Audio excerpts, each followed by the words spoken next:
Brian Barnett is just a regular guy. He's not a doctor. He has no legal license in any field of mental or emotional health. Brian Barnett merely shares the insights he's gained from his personal experiences for anybody who may choose to use such information as he or she personally chooses, while accepting full responsibility for his or her own individual thoughts, feelings, behaviors, and actions.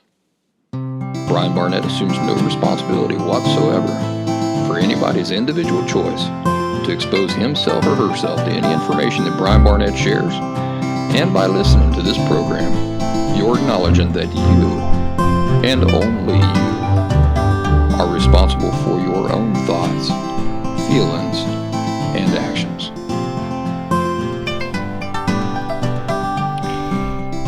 Happy Thursday, everybody.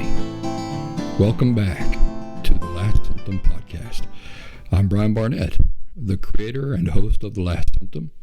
Thank you for joining me again this week. I'm probably going to take next week off, meaning that I'm probably not going to record a show for next week. There's a couple reasons for that. For one thing, I've been working pretty hard on the Last Symptom book. You know, I've been talking about it for years, and I'm glad that I haven't released anything before now, because my ability to explain certain things has only improved with the passing of time. Things that I used to put lots of emphasis on, I've learned to not put quite as much emphasis on some of those things, and then there are other things that I wasn't putting enough emphasis on, and I've learned to put more emphasis on those things. I've learned how to explain things a little bit better. So that's what I'm working on right now. I'm working on the Last Symptom book, and I want it to be done right.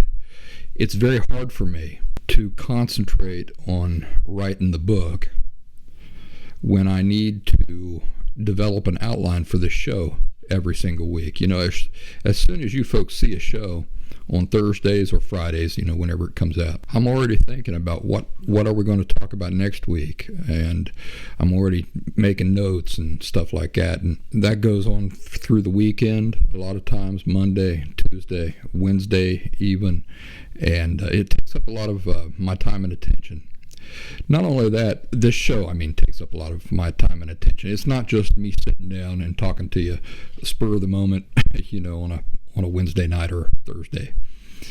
A lot of thought goes into it. Furthermore, there are other things that I'm doing consistently throughout each week. For example, the orange slices. I have to prepare those every day and publish those to the locals group, and I publish those to YouTube and to Rumble. You know, that also is not just grab a snippet and throw it up. I have to prepare those. Then there's the my interactions with my group, the locals group, which I just mentioned. If you're interested in joining us over there, that's at thelastsymptom.locals, LOCALS.com.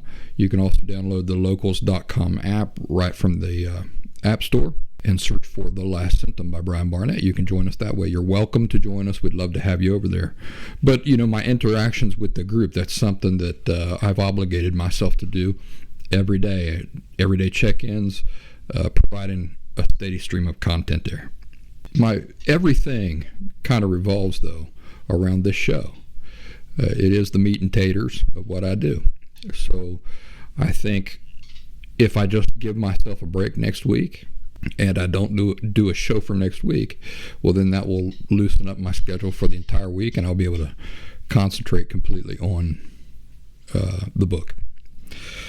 Another thing is that I think, personally, that the past 5 or 6 shows that I have recorded are among the most important that I have done in the roughly 4 years that I've been doing this. And I've noticed that the number of viewers is not quite, the number of viewers or the number of listeners is not quite where it usually is. And that's a real shame, because like I say, the last 5 or 6 shows, I believe are among the most important of my my entire time doing this.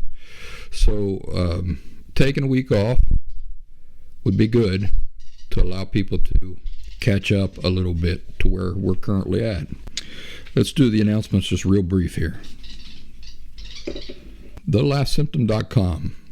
That's my website. There are two specific sections of the site that I would like to encourage you to go visit. That's the free resources section. I know everybody enjoys those two words. And then there's the paid resources section. I'd like you to look over both of them, over everything I offer there. Lots of free stuff and some paid stuff. And the paid stuff just kind of knocks it up a notch and supports what I do here. A couple of things that I offer, for example, in the free resources section, is the private group that I host. And although there is a paid tier in the online community, there's also a free tier, which allows you to pretty much partake of all of the content that I put on there. You just can't then comment and make your own posts and stuff like that. But if you are interested in doing that, well, then you can subscribe monetarily, and then it gives you the ability to do that. There's a 2-week pre-recorded fundamentals course that I offer for all those interested in authentically and permanently recovering from emotional disorders such as borderline personality disorder. Let's talk for a bit about intelligence versus emotional health. And this kind of complements the discussion we had last week. What is more important, intelligence versus emotional health? What do you think? Well, let's ask it like this. Which one of those two things, intelligence or emotions, more powerfully determines people's conclusions, decisions, and behaviors in general? Now, notice that I'm not asking which one should determine our conclusions, decisions, behaviors, so forth.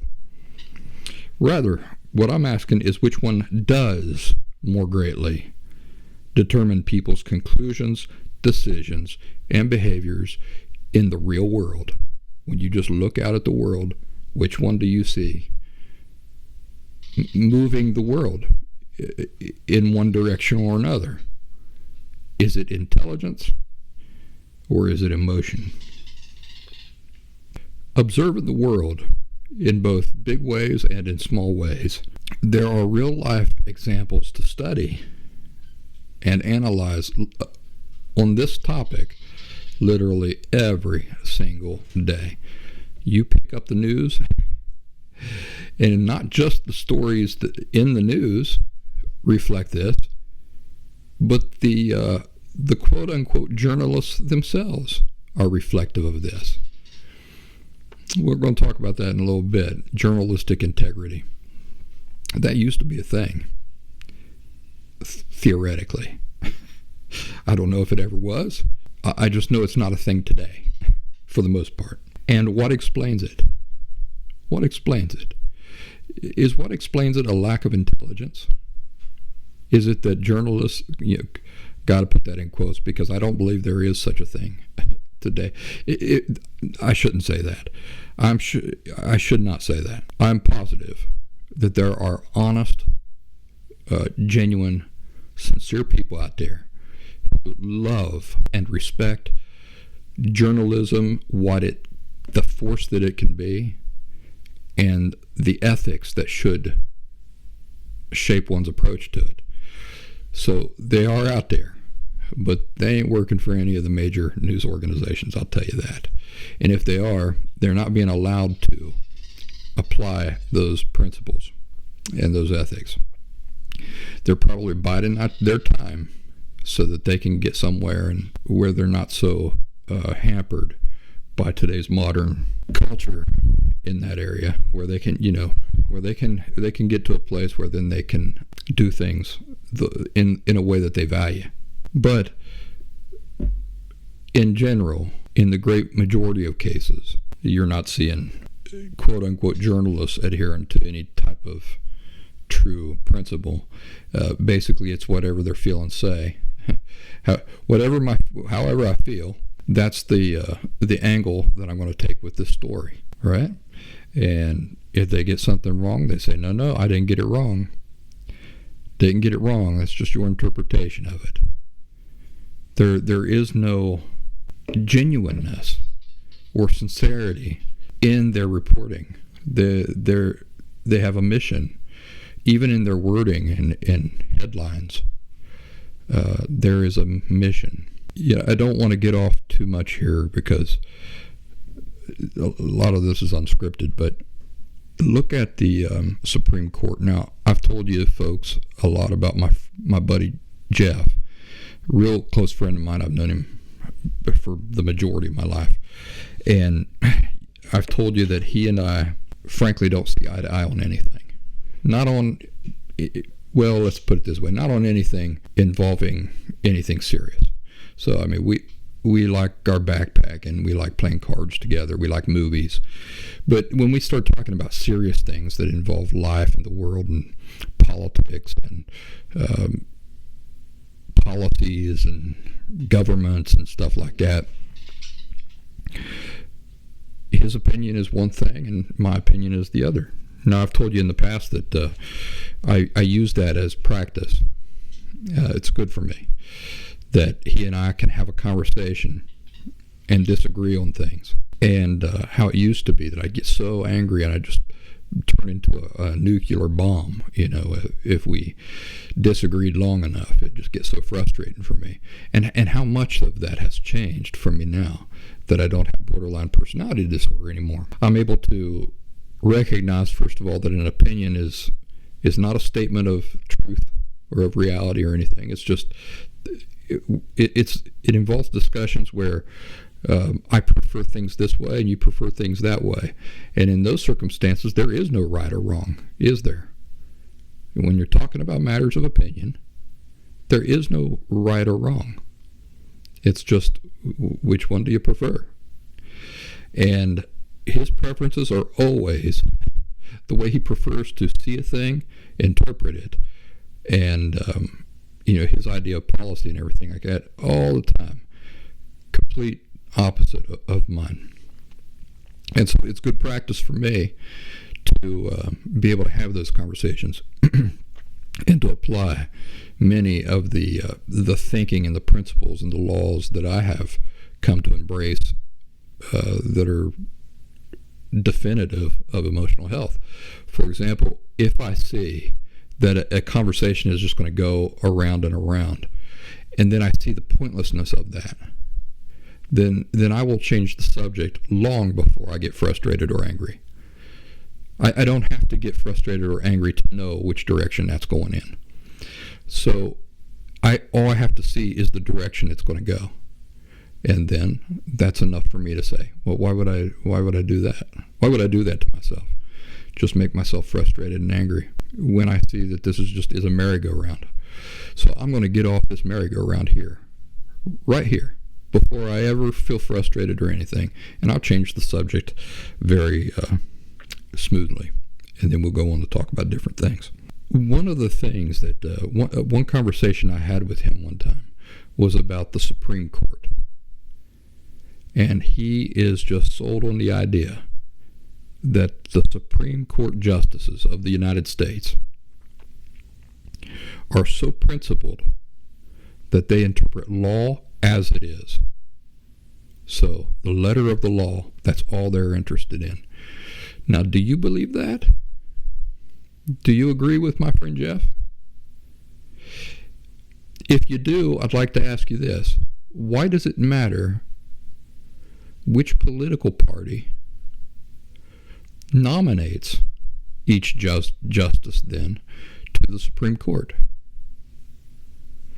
If it didn't matter, if it were just letter of the law, what does the Constitution say or doesn't say, or what does the Constitution truly mean or what doesn't it truly mean, then why does it matter if a Republican nominates one of them to the Supreme Court or if it's a Democrat?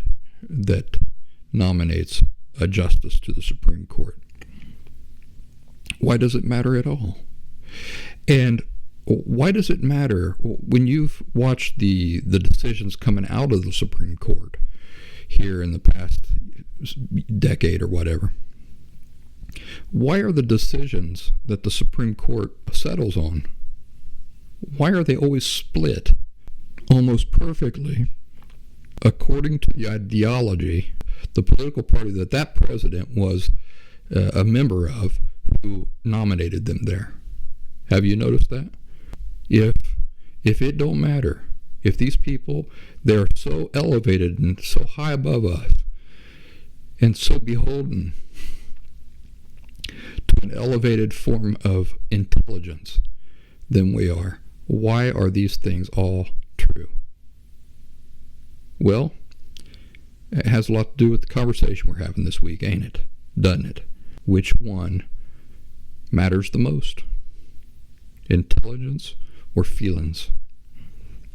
Not what should matter the most, but what does when you look out into the world, just out into real life. What explains the fact that 5 judges always are on one side of an issue and 3 are always on the other side of an issue, no matter what the argument is? It changes. Sometimes there's one who goes over to the other side, but you never get 8 all on one side, do you? Or how many Supreme Court judges are there? I'm not sure. I think there's 8. Alexa, how many Supreme Court judges are there? There are 9 current Supreme Court justices. Did that answer your question? Yes. All right, so there are... Thanks for your feedback. Anytime. So there are 9 Supreme Court justices. So typically you'll get 5 and 4, 6 and 3, but never do you get 9 who all agree about anything that has an ideology behind it. Split ideologies behind it, I should say. I disagree with Jeff, and I'm suspecting that there are lots of you out there who disagree with my buddy Jeff too. He's a school teacher, by the way.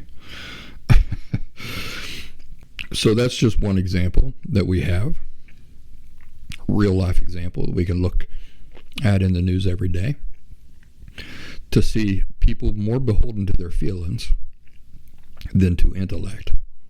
In the past, I've talked about how the cars most people own, and surely the car you own, unless you're like me growing up. What happened when I was growing up is that I'd buy the car I could afford. You grow up poor and in the country, and you're a young person. You don't have any credit to take out a loan or anything like that. You're looking around and you find a car that's $500. You got $500. That's the car you buy. So there are exceptions to this example I'm about to give you too, but mostly among most adults who are going out and shopping for a car, you've got a loan for a certain amount and you're going to a car lot and you can choose exactly the car you want. So cars are a nice real life world example of how emotion plays a more powerful role than intelligence. For example, what if you could have gotten the same car you're driving now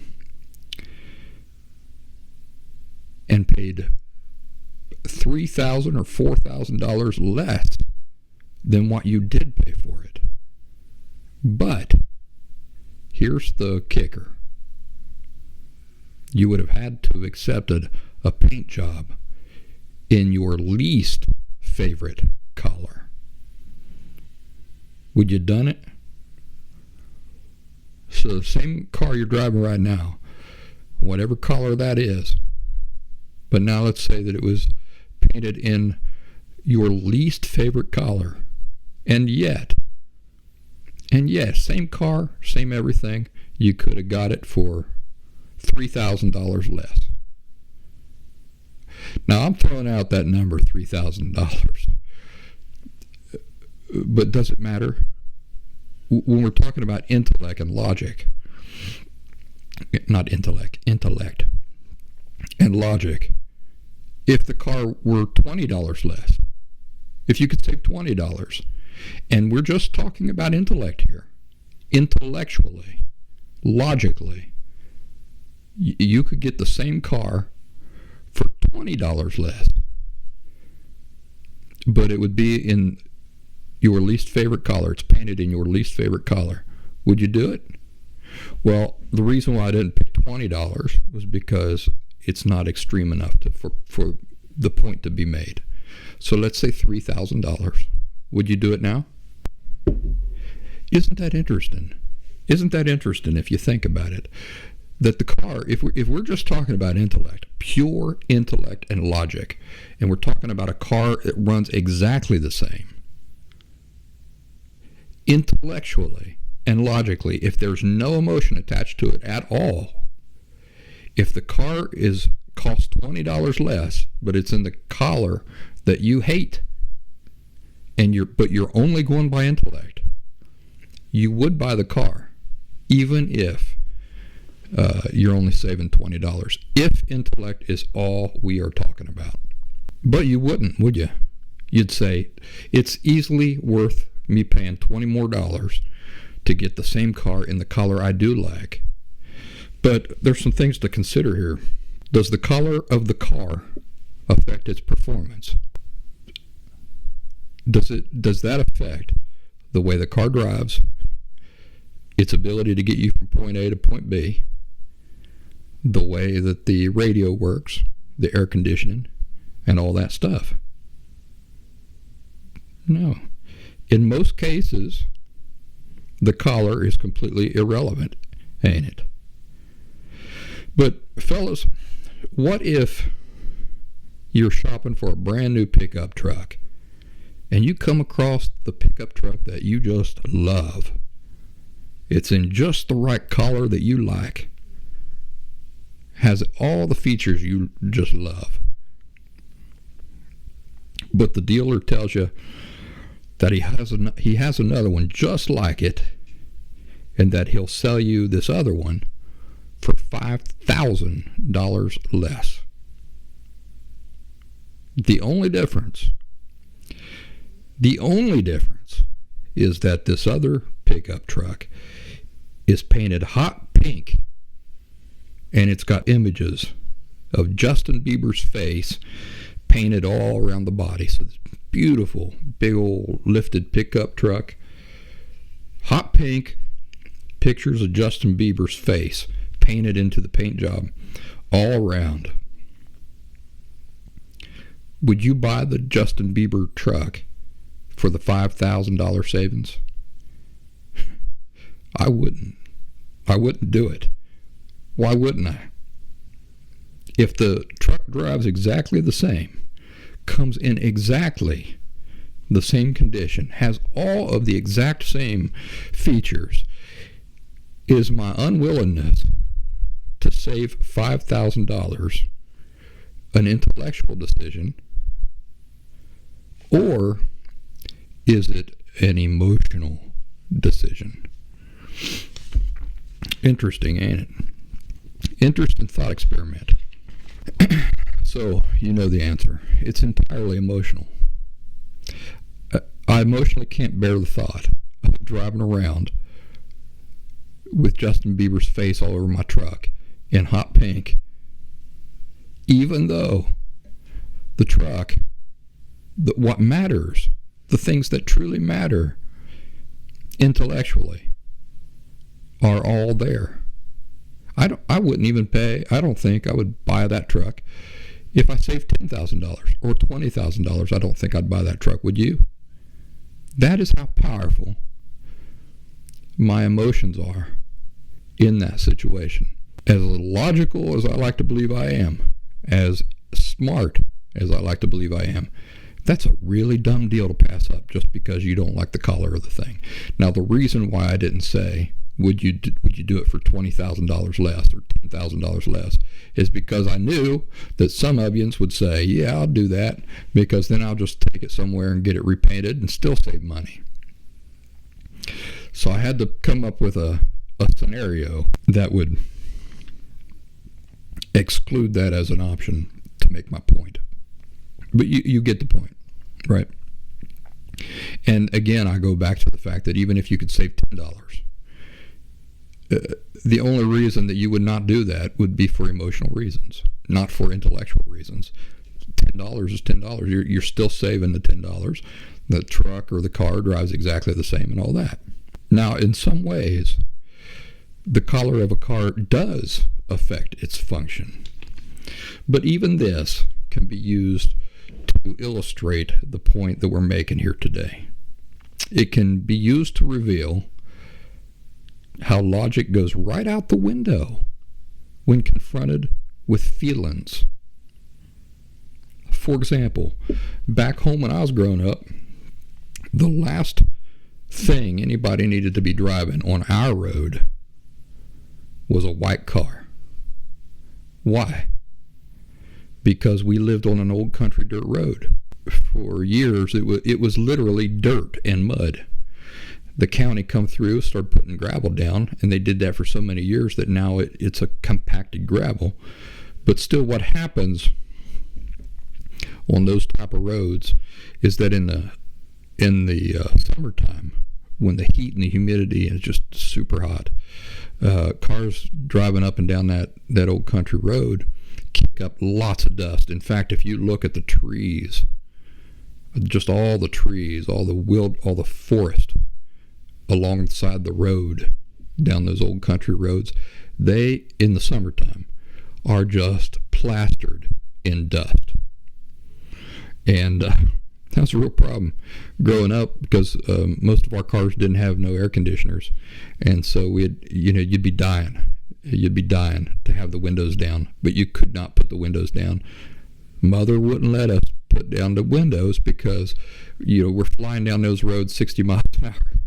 We're kicking up dust. It looks like I'll tell you what it looks like. It looks like a SpaceX shuttle takeoff, like a rocket takeoff. Those plumes of smoke behind the SpaceX rockets. That's what it looked like behind our car driving down those old country roads. All that dust come right in to our car. So imagine you're all dressed up in your dress clothes and everything, coming home from church and going down those old country roads, and you just get plastered in road dust. So when we'd come off the pavement and get on those back country roads on our way home, the windows would have to come up, and we had no air conditioners in the car. And just be sweltering. We'd be sitting there marinating in our own body sweat to get home. And oh man, be taking the ties off and suit jackets and getting out of the car. So no reason whatsoever be buying a white car. White vehicles in that environment don't stay white for even a single day.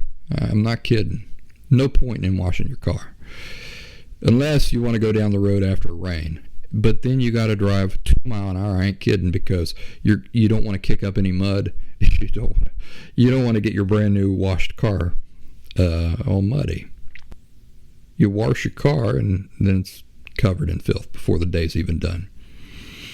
But people owned white cars who lived on our road. Why? Because they like the color white. Their feelings like the color white. So they make a decision based on what they like, on their feelings. And logic and reason be darned. How about all you folks living out there in the deserts or tropics of Arizona, Florida, Ecuador, and so forth? I'm laughing because I know of a friend of mine who watches the show, I've been in contact with over the years, who lives in Arizona. She drives a black Toyota Tacoma. That pickup truck is a sweet looking pickup truck. I will tell you that. And by the way, if I could trade in the old bacon, though, my Jeep Wrangler today and get a different vehicle, that's what I'd get. I'd get a black Toyota Tacoma. So no judgment here. You know who I'm talking to, but I'm just using you for an example. How about you folks living out there in the desert or the tropics who chose your vehicles in the color black because you thought it looked the best? Was that a decision based on intelligence, this up here, or was that a decision based on emotion? See, I told you folks that there are situations where the color of your vehicle does matter. It does affect performance, maybe not the way it drives or anything like that, but certainly that is a consideration when you're trying to decide. I'm in this zone, this heat zone where it gets 120 degrees. Do I really need to be driving a black vehicle?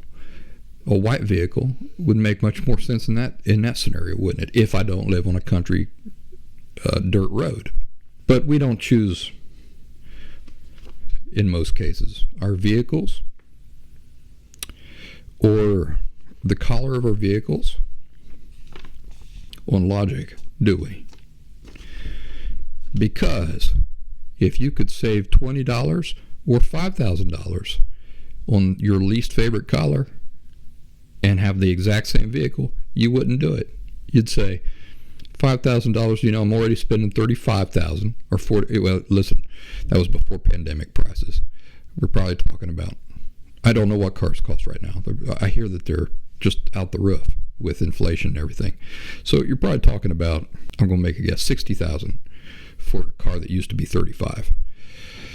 $60,000. Let's see. Am I willing to pay $55,000 instead of $60,000 for a car that is polka dot, green and yellow, instead of getting it in maroon like I love so much, or that really nice color blue that I love so much? You wouldn't do it, would you? Why is it important to make these sorts of observations about the world? It's important to stop and ask yourself, if you live with the belief, like my friend Jeff does, that people like scientists, doctors, judges, intellectuals, academics are not also just as vulnerable to their emotions as anybody else? Well, I know they are, because I've observed it firsthand. Remember, I worked as a professional Spanish interpreter, rubbed shoulders with the best surgeons, some of the best surgeons in the world, some of the best doctors in the world. One doctor I worked with is like the premier amputation and robotic arm or robotic limb specialist in the entire world. Another one of the best spinal surgeons in the entire world. I considered these folks friends as far as professional colleagues go. I had a fondness for them. They had a fondness for me. But they're just people. Very skilled and very intelligent, clearly, in what they do. It's a mistake, though, to look at people and to begin defining them as their job titles. What they do. Think about sports figures and movie stars that this happens to all the time, right? What happens when we think of a sports hero or we think of a movie star in these terms? Well, it dehumanizes them and it turns them into godlike figures. That's the problem. Because what is a god not a slave to that we mere mortals are? our feelings, right? And what are we talking about here? That feelings in the real world are much more powerful over people than intellect. Do you think that that is not true for Supreme Court judges, for star athletes, for movie stars? Do you think that it is their intellect primarily causing them, most of them, to endorse certain ideas, or to back certain ideas, or to assert certain things? What about doctors and scientists? Let me ask you this. This is going to be, I'm going to need to tread carefully when we talk about this, because I don't want to insult anybody, and I certainly don't want to turn anybody off from listening to me. But it's a question that's fair to ask. Is the belief that there is no God and that science explains everything, is that a belief that is based purely on intellect? Well, to believe so, you would have to be working with the understanding that these scientists are not people. They're not prone to their feelings like we are, their preferences and their biases. Now, before too many of you flee, let me tell you that I believe that same principle applies to religious folks, people who believe in God. I think many people have simply adopted the religions of their families and their childhood, have given no critical thought to it, but they like the comfort of what those beliefs provide them. So in the same category, in the same manner, I could ask the same question about people who are not atheists, folks who do believe in God. How did you reach that conclusion for real? For real, how did you reach that conclusion? So this is not like a one-sided thing. There's this branch of science, can't remember what it's called, but basically every invention that we have is copied from nature. And an interesting question for me has always been, if we need scientists to study nature in order to design the things that we enjoy now, like helicopters and those sorts of things, if they got there from studying, well, let's say that already exists in nature. If scientists have had to study those things and then design inventions that work on those same principles, and these inventions require a designer, doesn't it beg the question, who designed the original? I say if one thing needs a designer, the other thing does too. So that's the conclusion that I've reached. Now, it's up to me, isn't it? Ain't it up to me to be honest with myself and say, am I just coming to that conclusion? Am I only reaching that conclusion because of what I want to believe is true? Or is there evidence to support what I want to believe?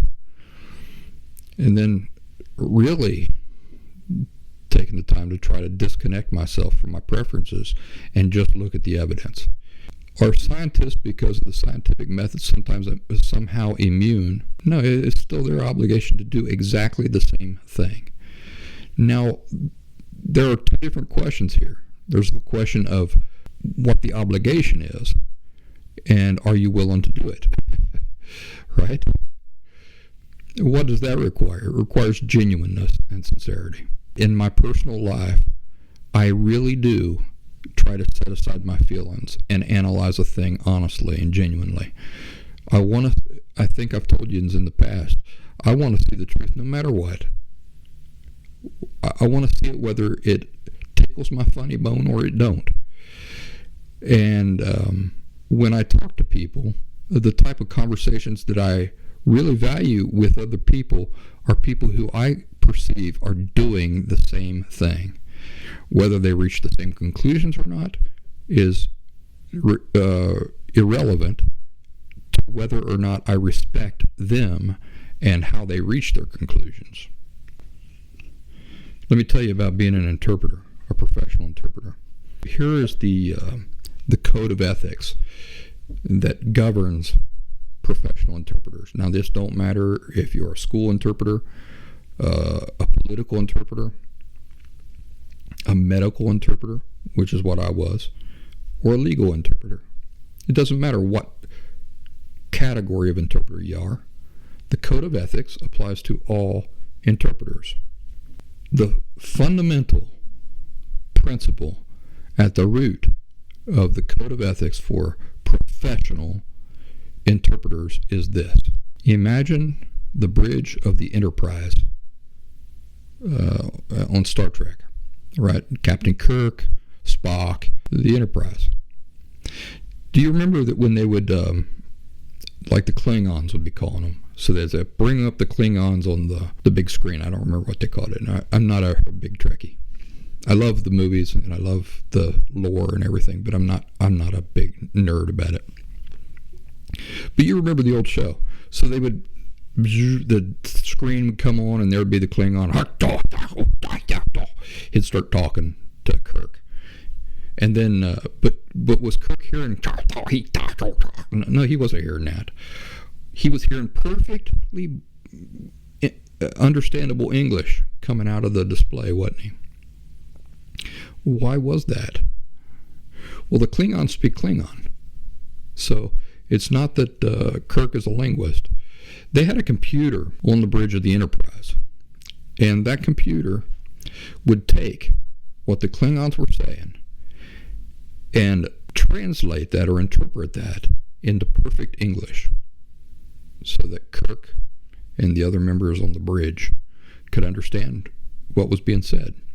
And when Kirk would talk back to the Klingons, his English would get interpreted perfectly into Klingon. So the same thing was happening on the other side. By the way, before I forget it, do you know what the difference is between an interpreter and a translator? Well, a translator always works with the written word. Always works with the written word. So if you have a Bible in your home and you can read it and understand it, you can thank a translator for that. Remember that. Translators always work with the written word. The Bible was originally written in Greek, Hebrew, and Aramaic. And so our English Bibles today, or our Spanish Bibles, or whatever language you're reading the Bible in, has had to be translated from those languages. And usually this is done with a very skilled team of translators. Those are translators. So when you hear somebody talking about an interpreter as a translator, we interpreters, we bristle at that. Most people throw the word translator around just willy-nilly, like it applies to everything, and it don't. Translation is taking written word and putting it into another language in written form. Interpreters strictly are working with the spoken word. So that's why you never have somebody, for example, a court translator standing there speaking what another person is speaking. That's an incorrect use of that terminology. And this is kind of a pet peeve for all translators and interpreters, because anybody who's been in the profession knows the difference. And it's kind of an ongoing irritation for all of us. Like on TV and in movies, you'll see them, the translator's here. Oh God, it bugs us that they can't even get that right. But that's the difference. The interpreters always work with the spoken word. Translators always work with the written word. So anyway, back to Kirk, Star Trek, we're on the Enterprise. Kirk's talking to the Klingons. They understand him perfectly. They talk back. He understands them perfectly. So the machine that is doing all this work, the computer that is doing all this work, let me ask you a question. Do you think that if the Klingons say, for example, Kirk, you are a stupid, fat, ignorant man, and we're going to blow your ship up. Does the machine, the computer, have the capacity to go, oof, those are fighting words. Well, I better not say that because I don't want to upset Kirk. So he says, the interpreter says, Kirk, the Klingons say that they're not very happy with you, and they're going to get violent if you don't cave to their commands. So then Kirk says, well, we'll see about that. And he says, I'll tell you what, Mr. Klingon, there's only one thing uglier in this universe than your mother, and it's your grandmother. And then the Klingon computer says, oof, those are fighting words. Boy, I can't say that. That'll get me into trouble. I better soften that a little bit. Mr. Klingon, Captain Kirk says that he met your mother once. She's a wonderful woman, but that these sorts of threats will not stand. You see what I'm getting at? The computer is indifferent. It's completely indifferent. It doesn't care. It has no sense of whether what Kirk is saying is socially acceptable or not. And it has no care in the world about whether what the Klingons say are going to upset somebody or hurt feelings or anything like that. Its only function is to take what comes in and spit the exact equivalent out, right? That is the fundamental principle encompassing the code of ethics for interpreters. Now, how hard is that to do? How hard is that to do, you think? Well, I've told you the story before about being in a situation where the doctor told the patient, you've got something like 3 weeks to live. And the patient was distraught. What do I do? And the doctor turned around to me and said, hey, just coldly, completely coldly said, it is what it is. Just like it's not my problem. It just is what it is. Me imagining myself as the computer on the bridge of the Enterprise, and knowing that is the principle that I have to apply as an interpreter. Do you know what I said? I said, hey, it just is what it is. To the patient. Now, do you think I enjoyed that? No, I didn't. But I viewed myself exactly like that non-feeling computer that has no say in the thing. I'm not speaking for myself. I'm taking one person's message and I am presenting it faithfully. How many other interpreters do you think adhere to those code of ethics? I have worked shoulder to shoulder with the best interpreters in Philadelphia, in New England, in Columbus, Ohio even. I've worked with hundreds of interpreters. I've seen them work. I've gone through courses with them. I've been their colleagues. And I will tell you this. You're going to think I'm lying. I am the only person out of hundreds of interpreters that I have worked with that I know of who has adhered, who demonstrated a true interest in adhering to the code of ethics of professional interpreters. It's true. It's gotten me fired from jobs.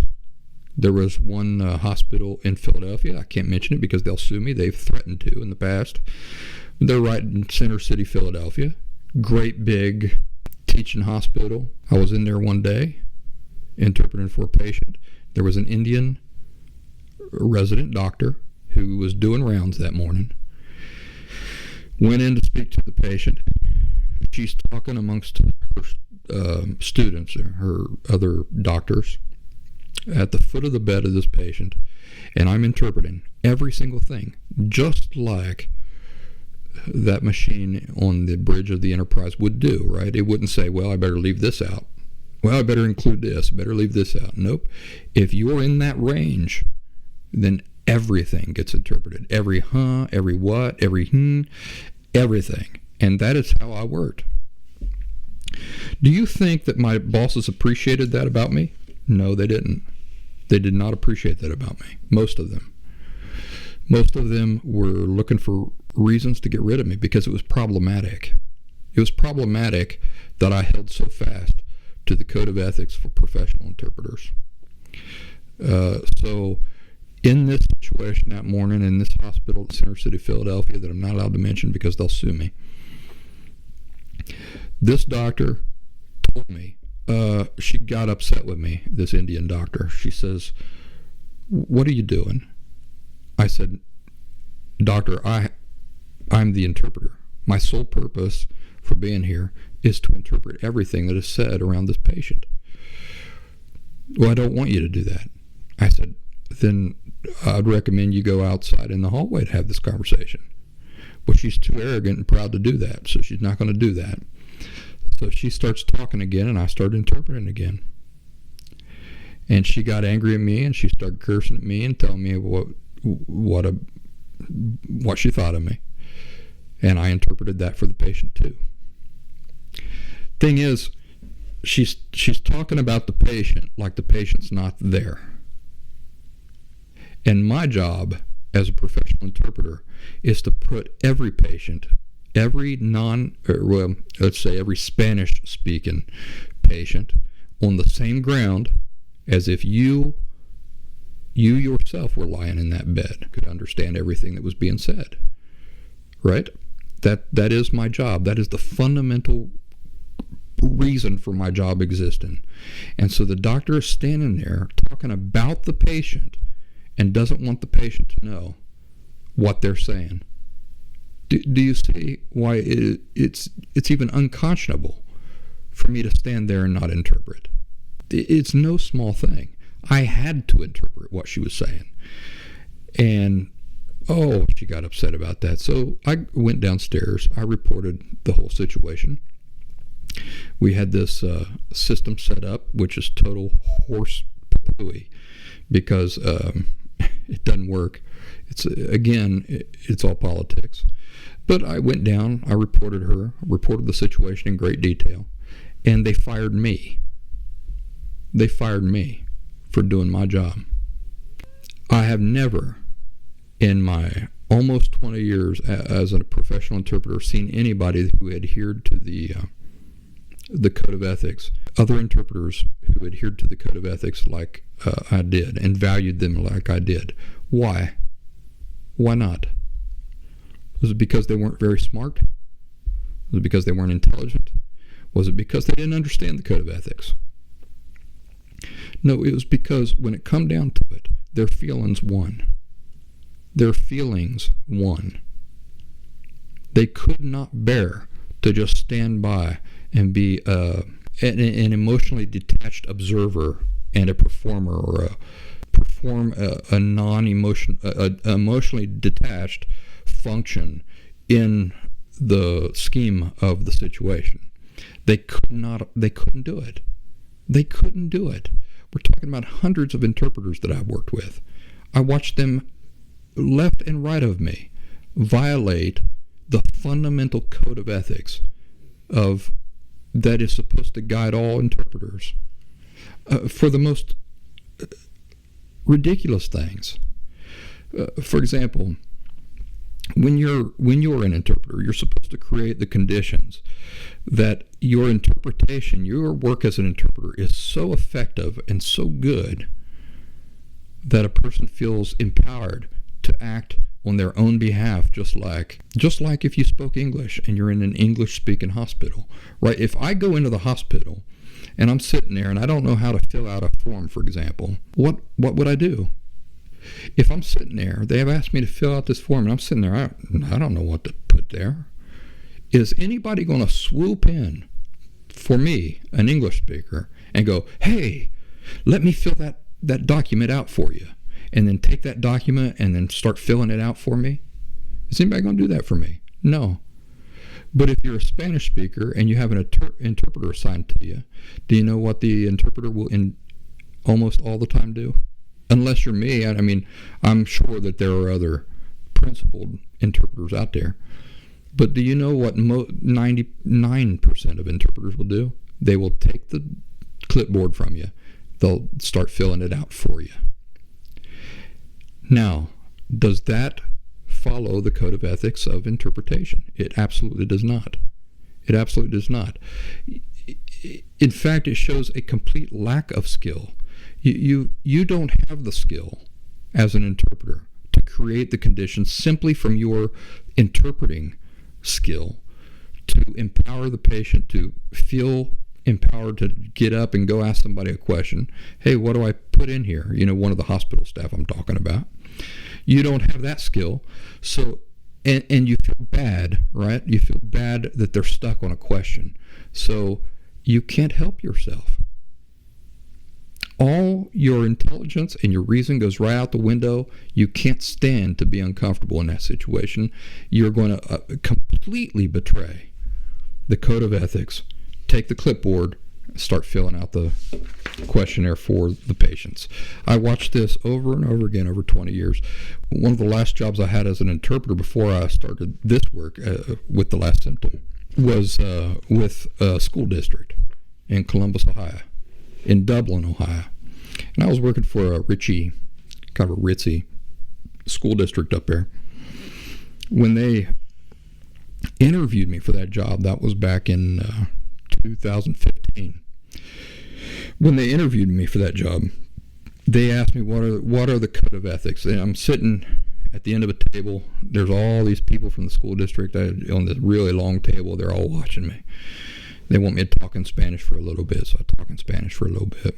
They're all impressed with that. Then they asked me about the code of ethics. I start telling them about the code of ethics, about how my job is not to speak for anybody. I don't speak for anybody. What I do is I take what you say and I faithfully interpret it, meaning for meaning, into the target language. That's my only job.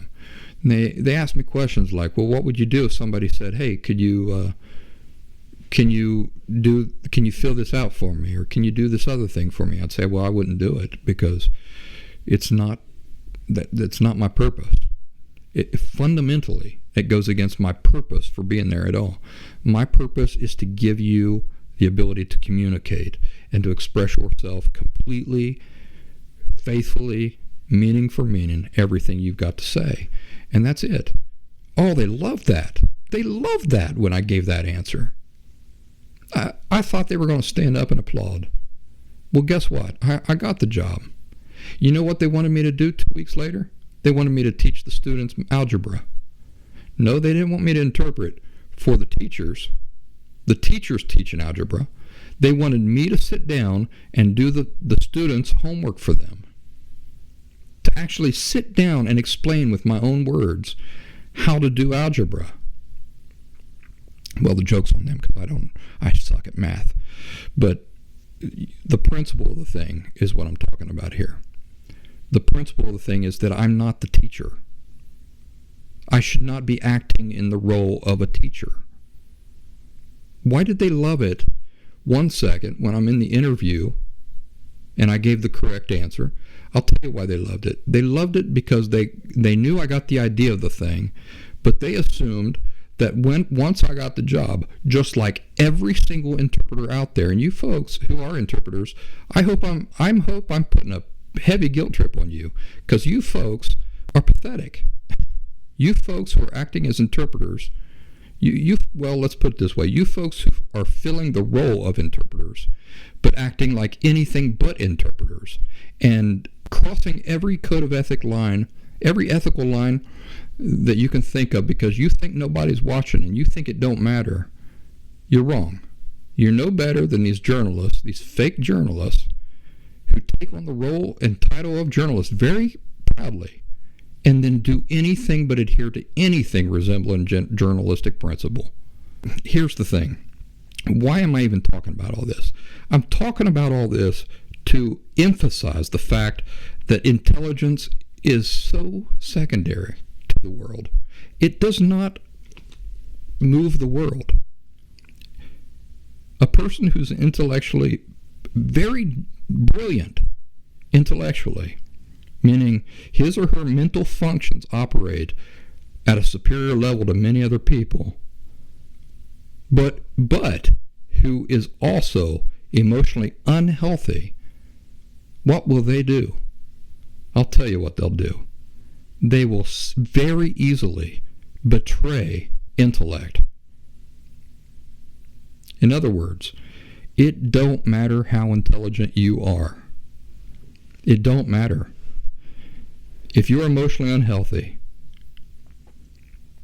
what this inherently means is that no matter how intelligent you are, your feelings control you and they determine realities for you.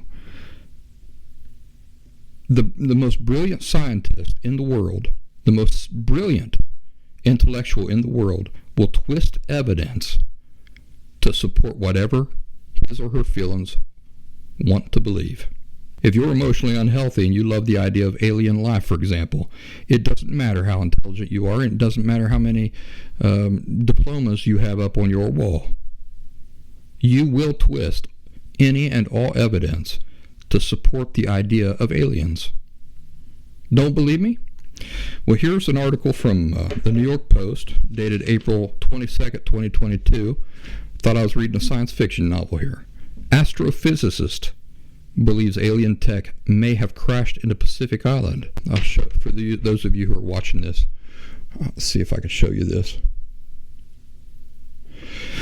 On those of you watching on YouTube or what's the other? Rumble. So, New York Post, April 22, 2022. Astrophysicist. Is it easy to be an astrophysicist? Well, I mean, it depends. If you got the money and the time, anybody can be an astrophysicist, can't they? Yeah. You think it's just intelligence, right? You think you just got to be really, really smart. No, you just got to like physics, and you just got to have the time and money.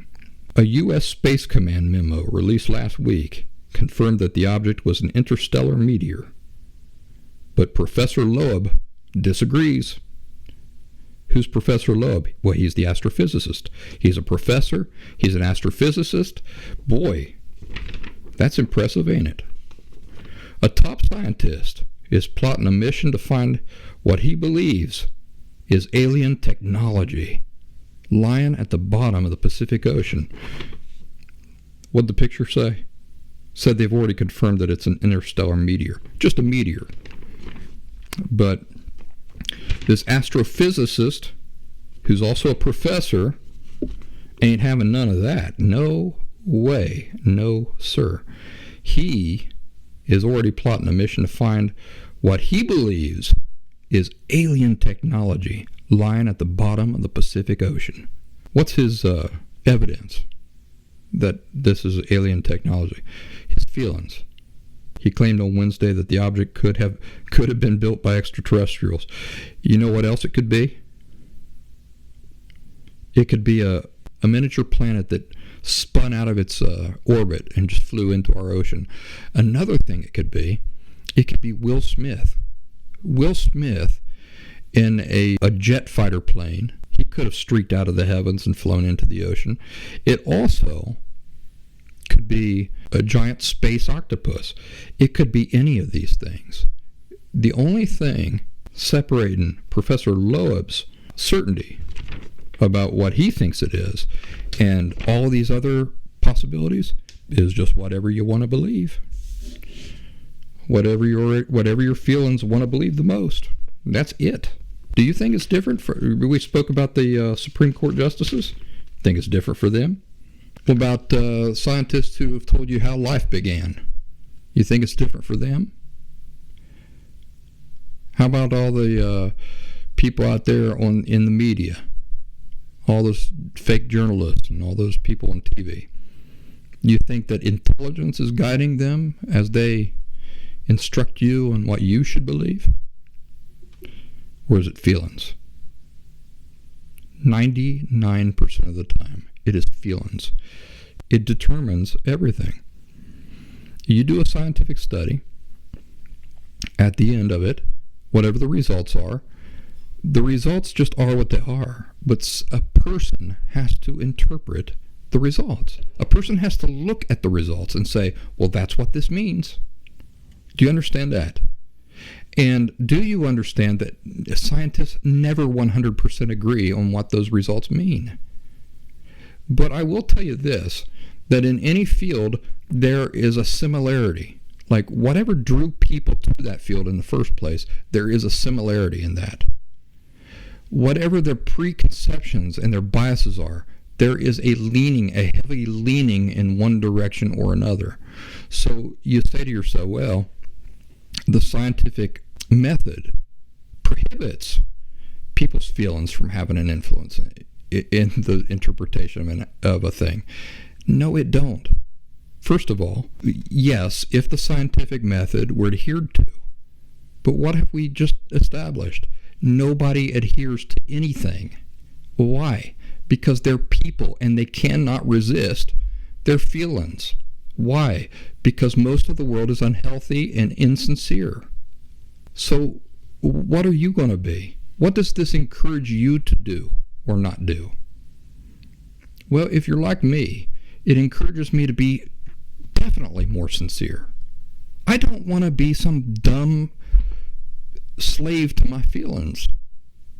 I want to see the truth no matter what. Don't you? That's why I'm telling all these stories. Not to discourage you about, the world or anything like that. I'm trying to encourage you to be the exception. Be the exception. Our feelings are very important in life, but they cannot determine realities for us.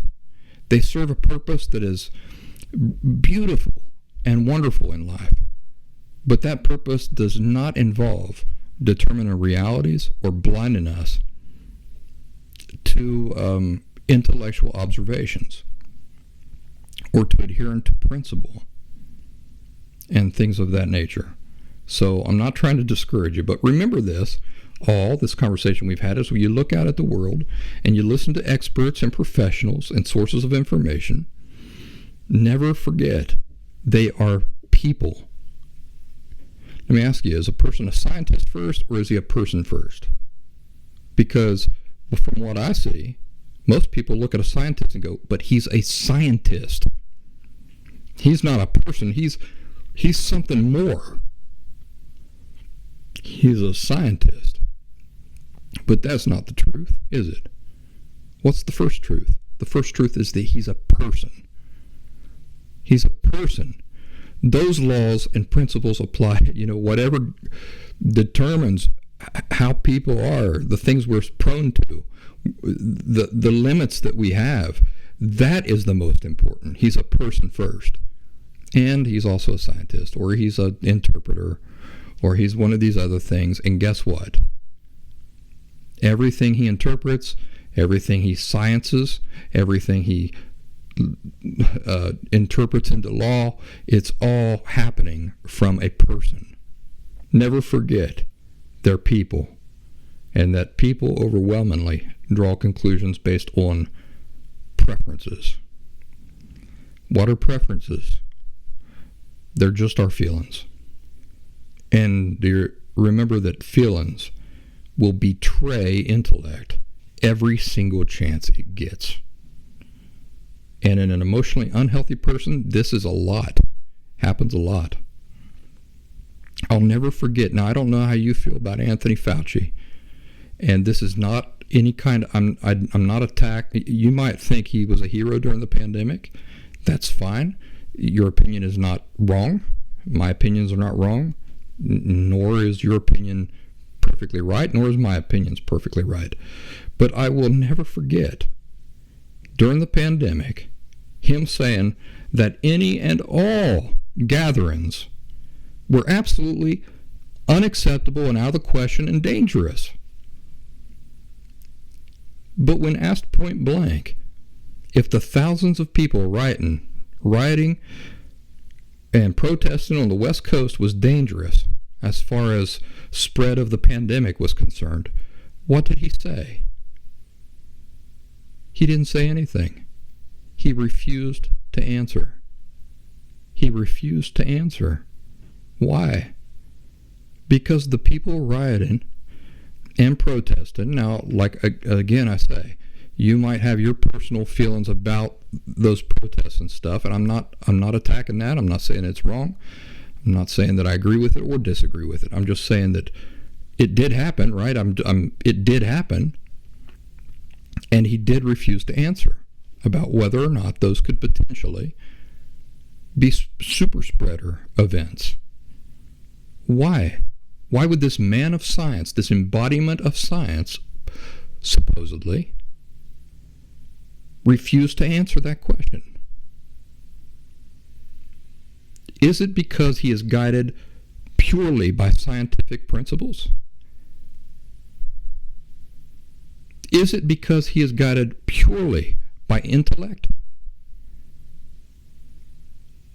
Or could it be that the people rioting and protesting shared his political ideologies? So, because of how he feels about their cause, the pandemic won't spread among those people, or if it would, there's no reason to be concerned about it. Feelings will betray and negate intellect every single time in an emotionally unhealthy or emotionally dishonest person or group of people. Emotional dishonesty, emotional unhealth are, by the way, the same thing. Now, follow up to last week, since we're all talking about science. Last week's conversation was that no matter what scientists say, your feelings don't function differently. That was a little complicated, that conversation, because on the one hand, we're talking about the way feelings function, right? The way they function fundamentally. And then number two, what we're talking about is people just feeling a different thing than another person. Like me feeling a different thing when I look at something than you feel. So I hope that that wasn't too confusing. We were talking about both things. It's just hard to get the language right for that. The point of the thing is, yes, of course, I'm going to feel something different when I look at one thing than you look at. But the conversation was really about how people's feelings fundamentally function, because there are those out there who claim, for example, that some people have feelings that are less stable, quote unquote, than other people. Well, what is that a commentary on? That what they're saying is that some people's feelings function in a completely unique and distinct way from the way other people's feelings function.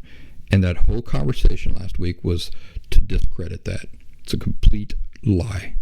Finally, what do scientists and professionals and experts and everything get fundamentally wrong when we're having these types of discussions? What they get fundamentally wrong is cause and effect. They draw their conclusions in reverse. Let me give you an example. Number one, a person's amygdala, when we study it, looks like this. And they have BPD. So, the amygdala looking like this is causing this. Cause and effect. Why is that backwards? Because that's not the correct order. What is the correct order? The correct order is they are thinking like this, therefore their amygdala looks like this. They think like this, therefore their amygdala looks like this. So they get everything backwards. They study the amygdala, they see what it looks like, and they say, well, that explains it. That's why they're thinking like this. But that's not true. How do we know it's not true? We know it's not true because I'm cured of borderline personality disorder. And this would not be possible if my amygdala determined and predetermined how I'm able to think. Why do people with borderline personality disorder or with any emotional disorder think the way they think? Because they were raised with incorrect misperceptions and misconceptions about the fundamental nature of some certain things. So when they go out into the world, there's the results of that are what they are. They interpret what they see differently than we do. They interpret, let me say that different. They interpret the same scenario, the same situation, or the same experience in a different way than a healthy person would. Why? Because just the way they're observing the thing, the way they're understanding it. And so this is what causes the amygdala to look different or appear different to the people studying. It's not the other way around. It's not that they were born with different amygdalas and now it's determining their ways of thinking. No. You and I were born with the same types of amygdalas, operating the same way. But we were educated with very poor emotional teachers. Our thinking, our interpretation of what we're observing is different because it's coming through an incorrect filter. It's not that we're crazy. It's not that our brains are acting different than anybody else's brains. It's not a malfunctioning brain. It's that we are interpreting things different. It's like if I think that you're out to kill me, everything you do, I'm interpreting. Your behaviors, everything you do, through that understanding. You see how he offered me a drink. He offered me a Coca-Cola. I bet he's got poison in the Coca-Cola. But how do I interpret that same experience if I don't believe that you're out to kill me? Do I still think, am I still looking at you offer me a Coca-Cola suspiciously? No, it changes everything. So, number one example. Number two, the emotions of people with BPD behave one way and normal people's emotions behave another way. Our brain scans show this, so the brain is causing their emotions to behave differently. How is that an example of the experts getting cause and effect completely backwards? Completely backwards. Their brain is only acting like that because of their preconceived notions. Their emotions are behaving the way they do based on their perspectives. Remember, we went into great detail about this last week. The way our feelings behave for everybody is all based on perspectives. If I am living with entirely different perspectives than you about life, then of course my feelings are going to behave differently than yours. Well, there's that word. That's that difficulty with the wording again. I'm talking about, of course, when I observe a thing, I am going to feel something different than you feel because I'm interpreting the thing different. But my feelings aren't functioning different. They're not functioning in a distinct way than anybody else's feelings. I'm just feeling a different thing because of how I'm perceiving the thing. But my feelings are still functioning exactly in the same manner that yours do. That's why I said last week that if you shared my perceptions, your emotions would behave in a similar fashion.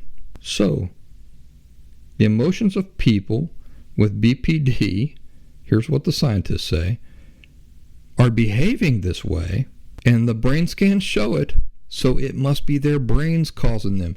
The brains are predetermining how they think. Not true. Not true. It's their education determining how they think.